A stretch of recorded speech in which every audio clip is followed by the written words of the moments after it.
Hi అన్న, అందరికీ good morning. Vamshi business idea YouTube channel అందరికీ వెల్కమ్ అన్న. ఏం లేదన్న, ఒక అన్న కామెంట్ చేయడం జరిగిందన్న మన వీడియోలు చూసి.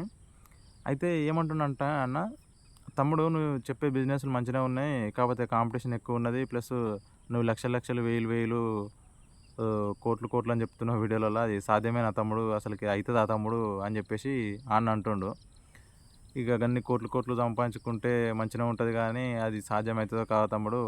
కాకపోతే ఇక్కడ మేము వేలు వేలు పోసి డిగ్రీలు డిగ్రీలు చదువుకొని ఇక్కడికి వస్తేనే మాకు నెలకు 50,000 60,000 అంతకంటే ఎక్కువ ఇస్తలేరు తమ్మి. అది కూడా ఎంత కింద మీద తనలాడుకుంటే వర్క్ చేస్తేనే గంత వస్తున్నాయి తమ్ముడు. మా మెంటల్ టెన్షన్, మా ప్రెజరు ఎట్లా ఘోరంగా ఉంటుంది తమ్ముడు. నేను అంత చేస్తేనే గంత వస్తలేవు, నువ్వు చిన్న చిన్న బిజినెస్ చెప్పుకుంటే లక్షల లక్షలు కోట్లు కోట్లు వస్తున్నాయి అంటున్నావు తమ్ముడు. అది ఎట్లా తమ్ముడు? అది ఎట్లా సాధ్యం అనుకుంటున్నావు తమ్ముడు నువ్వు? ఎప్పుడు అది నాకైతే ఇంత ఇంత చదువుకొని ఇంత చేసినా ఇది ఇంత ఇబ్బందికరంగా ఉన్నది తమ్ముడు అని చెప్పేసి అంటున్నా అన్న. అయితే అన్న, నువ్వు అన్నది వాస్తవం, నువ్వు అన్నది బరాబరే. నీకు వచ్చిన డౌట్ క్లారిఫికేషన్ నేను ఇస్తా అన్న. అయితే ఇప్పుడు ఒక్కటే అన్న, చదువుకు పైసలకు అనేది సంబంధం లేదు.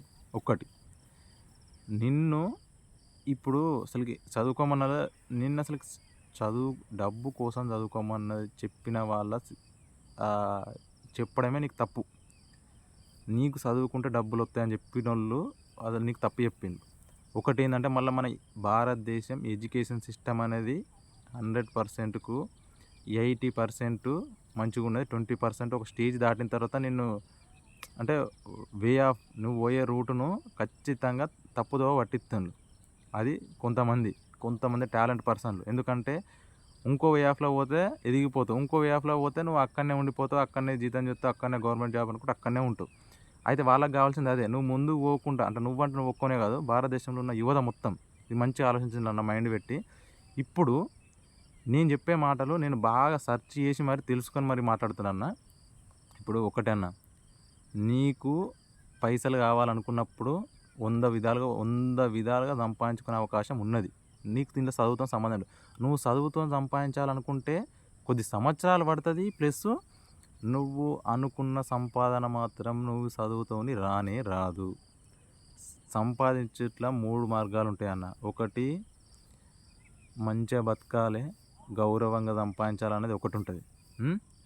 అది చిన్న చిన్న జాబులు చేసుకుంటా వాళ్ళ మనసు తృప్తి కోసం సంపాదిస్తారు. ఇంకోటి ఏంటంటే, ఎవ్వరికి అన్యాయం చేయొద్దు, ఉన్నంతలో బతకాలని చెప్పేసి నిరాశతోని ఎవ్వరిని ఆశపడకుండా సింపుల్గా బతుకుతారు.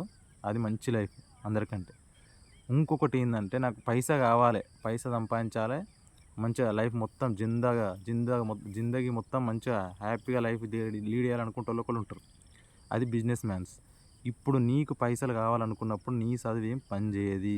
ఇది 100% నిజం. నీకు పైసలు కావాలన్నప్పుడు చదువు 001 పాయింట్ కూడా నీకు పని చేయదు. నీకు చదువుతో సంబంధమే లేదు. నీకు పైసలు కావాలన్నప్పుడు వేలు లక్షలు సంపాదించడానికి చదువు కావాలన్నా, కోట్లు కోట్లు సంపాదించడానికి చదువు అవసరం లేదు. ఇప్పుడు నువ్వు చెప్పినావు అన్న, నువ్వు ఇంత డిగ్రీలు చేసి ఇంత తనలాడితే నాకు 50,000 వస్తున్నాయని చెప్పినావు అన్న. ఇప్పుడు నువ్వు నెల రోజులు చేస్తే నీకు 60,000 వస్తున్నాయి కదా అన్న. నీ 10 నెలల జీతము ఒక 6 లక్షలు అవుతాయి. నీ 10 నెలల జీతం ఒక 6 లక్షలు అవుతాయి కదా అన్న. దాన్ని డబల్ చేస్తే 12 లక్షలు అవుతాయి. అంటే నువ్వు 20 నెలలు కష్టపడాలి. 20 నెలలు కష్టపడితే నీకు 12 లక్షలు వస్తాయి. నువ్వు 20 నెలలు కష్టపడకుండా ఇప్పుడు చదువుకొని డిగ్రీలు పెట్టుకొని 20 నెలలు కష్టపడితే నీకు 12 లక్షలు వస్తాయి. నువ్వు ఒక్క తరగతి కూడా చదువుకోకుండా మైండ్ను ఉపయోగిస్తే ఒక్కటే రోజులు సంపాదిస్తావు ఆ పైసలు. నాకున్న మైండ్ సెట్లా నేను ఇప్పుడు ఇటువంటి 100 రకాలు ఉన్నాయి నా దగ్గర ఈ ఐడియాస్. అందులో 100 రకాల ఐడియాలో 0.10000001 పాయింట్ నీకు ఈ ఐడియా చెప్తున్నా. ఈ ఐడియాతో నువ్వు ఏదైతే 20 నెలలు సంపాదిస్తావో ఒక్కటే రోజులో సంపాదించవచ్చు. నువ్వు అన్నావుగా అన్న, ఇప్పుడు నిన్ను తప్పు అర్థం చేసుకుంటలే అన్న. నీ పాయింట్ ఆఫ్లో నీకే చెప్తున్నా. ఇది ఇప్పుడు తమ్మి నేను ఇన్ని డిగ్రీలు చెప్తే నాకు నెలకు 50,000 నుంచి 60,000 వస్తున్నాయి అన్నావు. నువ్వు చెప్పేది లక్షలు లక్షలు వేలు సాధ్యమా అన్నావు కదా అన్న. దీనికి నేను ఆన్సర్ చెప్తాను మంచిగా అన్న. అయితే ఇప్పుడు ఇంట్లో నీకు 20 నెలలు కష్టపడితే వచ్చేది ఒక్కటే రోజులు వస్తుంది నీకు, తప్పితే 2 రోజులు. అది ఎట్లా నేను చెప్తాను ఇప్పుడు. ఫస్ట్ సింపుల్ చిన్న లాజిక్, మన కన్న ముందర జరిగేదే. కాకపోతే మనల్ని అంత తప్పుదో పట్టనీకి చదువు ఎడ్యుకేషన్ సిస్టమ్ అని చెప్పేసి మనం అటు పంపించుకుంటా వ్యవస్థ నడిపించే ఇంక అలా పేరు పెట్టద్దు అనొద్దు కానీ ఆ వ్యవస్థ మొత్తం మనల్ని తప్పుదోవ పట్టించుకుంటా వాళ్ళు సంపాదించుకున్న కదా సంపాదిస్తుంది. ఇప్పుడు సింపుల్ లాజిక్ అన్న, ఇప్పుడు నీకు ఇప్పుడు ఈజీగా అర్థమయ్యేటట్టు, ఇప్పుడు నువ్వు ఏడైతున్నావో బిల్డింగ్ కానీ అపార్ట్మెంట్ కానీ సెటర్ కానీ ఇల్లు కానీ సింపుల్గా అసలు వందల రకాలు ఎట్లా వేయవచ్చు. ఇప్పుడు సింపుల్ నీకు అర్థమయ్యేటట్టు చెప్తున్నా అన్న. నీ ఇప్పుడు నీవున్న ఇల్లు